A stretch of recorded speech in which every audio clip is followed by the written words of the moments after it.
And so that is very common to us. Now, this year, let's start making excuses. Stop blaming other people.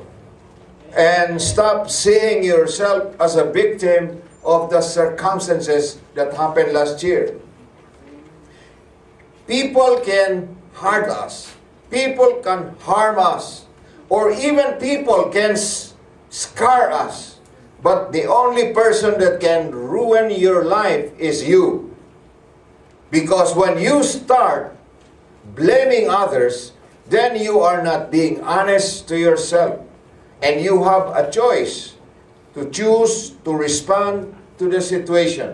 Let's go to Proverbs 28, verse 13. The Bible is very clear in this particular verse. And it says, a man who refuses to admit his mistakes can never be successful.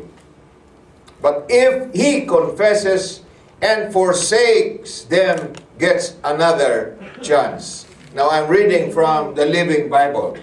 In your King James Version, it might sound different, but this is real context of this verse, which says, a man who refuses to admit his mistakes can never be successful. But if he confesses and forsakes them, gets another chance. Amen. Well, Brother Neil mentioned about Ted Williams. You know, the man with the voice. If you have read in the newspaper or in your internet, he had a second chance because he admitted his mistakes and he admitted his failures. He did not stop blaming other people. Oh, he stopped blaming other people. He blamed himself. And yet, in 2 years' time, he got born again and he realized that he has to admit his mistake and to resolve that. And he was humble enough to say, I have a God-given voice. Amen. Give me a chance. And God answered his prayer.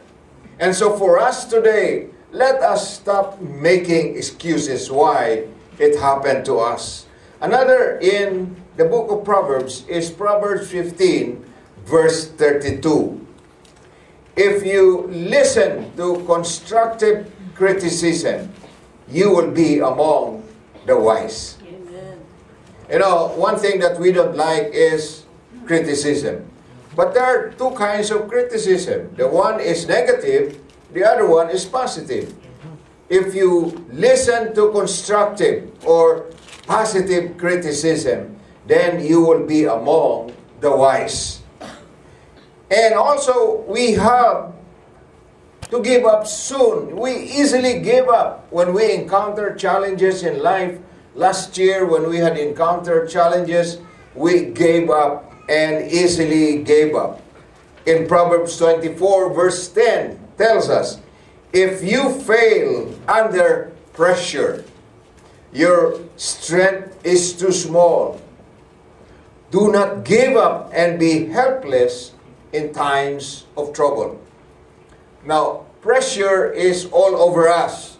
Pressure in the family, pressure in work, pressure in our schedules. But if we easily gave up on them, then our strength is too small. In other words, we cannot really be able to stand up against pressure. So we have to give up then. But then this is the real reason why we had failures and mistakes in the past, because we easily gave up. The other word, letter is T. T stands for take inventory of your life. Be honest enough and make an inventory of what happened last year. Means that you will evaluate all your life experiences and learn from them. Learn from our mistakes. Do not repeat the mistakes the same time, all over and over again, but learn from the mistakes that happened last year. In Galatians chapter 3, verse 4, tells us, have you experienced so much for nothing?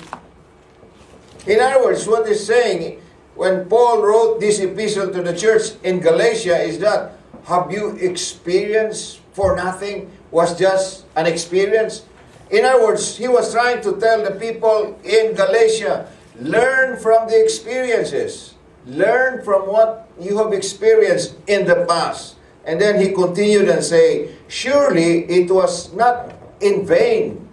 Surely it was not in vain. Was it? I'm reading from the New Living Translation.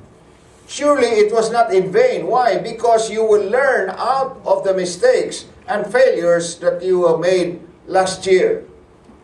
Learn from your mistakes. We made mistakes, yes. We had failures, yes.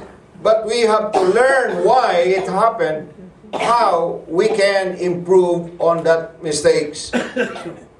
Failure can be your friend or your foe. Amen.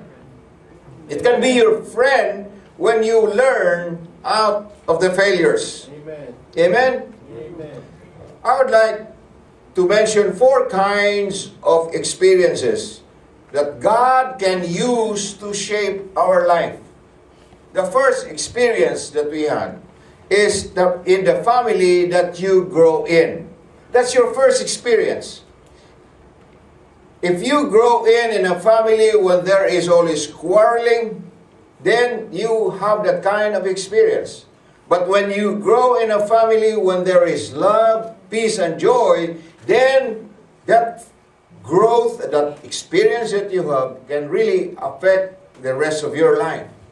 The other experience that God can use is your vocational and work experience.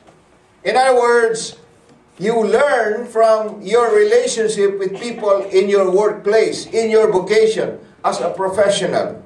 And it will also shape you because not all people are the same. We have different personalities. So we have to learn how to understand other people in our workplace and in our own experience as a professional. In other words, what I'm saying here is that when you encounter different personalities, remember that they are different from you. People are uniquely made. We have a different personality and conflicts are bound to happen. Amen? If you do not agree with me, ask the husbands and the wife, that conflict is bound to happen. But how do you resolve conflicts? How do you resolve it? And in resolving conflicts, then it will shape you in your life experience, in your life. So remember that people are different from each other. No two people are the same.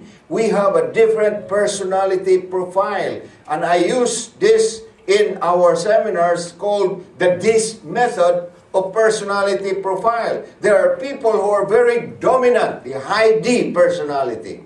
They're very dominant, they're very determined.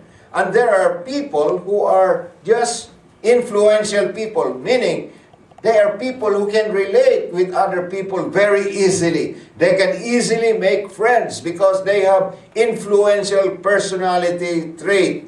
There are people who are very stable. In other words, they will not be affected of what's going on in their life because they're stable, they have a goal, and they will just continue doing it because they are stable and they have a stable personality. They are very secure. They're not insecure type of personality. The other one is what we call the cautious type of people. People who will think first before they will act. These are people who are accountants. There are people who will study first before they will do anything else. And if you combine these 4 types of personality, then you will learn out of the different personalities. People who are dominant, who will tell you what to do all the time, who are determined. Then you are a person who is stable. You are a person who is cautious. Then you begin to understand that this type of a person will always push you